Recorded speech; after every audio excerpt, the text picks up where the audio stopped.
Inspired by Dickens's nephew, who sadly did not live to adulthood, Tiny Tim represents children in Victorian society who were vulnerable because of disabilities.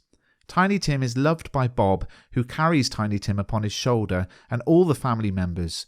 This illustrates Dickens's view, later reiterated in the 1850 Christmas edition of his magazine Household Words, that in the eyes of God, all children, including those with disabilities, have value. Dickens shows the reader that despite his difficulties, Tim and his family have kept their faith in God.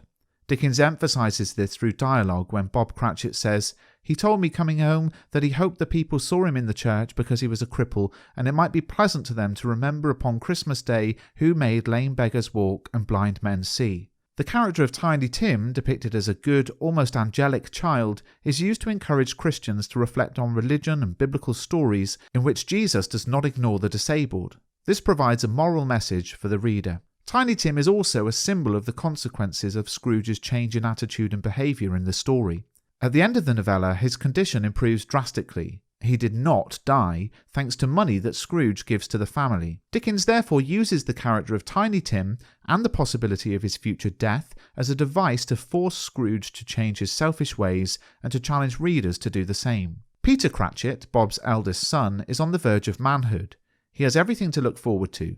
Bob has found him a situation, a job, and this transition to manhood is symbolised by his new shirt, a shirt that is too big for him as its collar is monstrous. By drawing attention to the size of the shirt, perhaps Dickens is suggesting that Peter is too young to be entering the world of work. Furthermore, the shirt is second-hand, Bob's private property conferred upon his son and heir in honour of the day, which underscores the poverty of a family who cannot afford new clothes. Despite wearing an oversized second-hand shirt, Peter rejoiced to find himself so gallantly attired and yearned to show his linen in the fashionable parks. Here we have a reference to the parks of London, where the fashionable upper classes would ride and show off their finery. Dickens implies that Peter would love to join them in showing off his new clothes. Of course, this would be impossible. Perhaps Dickens uses Peter to represent the hopes and dreams of the working classes to better themselves. This idea is developed when, after the future Tiny Tim dies, Bob hopes that Fred will find him a better situation. Martha Cratchit, Bob's oldest daughter, is a poor apprentice at a milliner's. A milliner is someone who makes and sells hats. She represents exploited, underpaid female apprentices. We do not know how old she is, apart from the fact that she's Bob's oldest daughter, but she joins in the fun and hides from Bob before he arrives, which hints that she is young. Her income is necessary to the Cratchit family as it supplements Bob's meagre pay. Through her character, Dickens reminds the reader of the working conditions of apprentices. She is late at her parents' house because she works long hours and is even required to work on Christmas Day.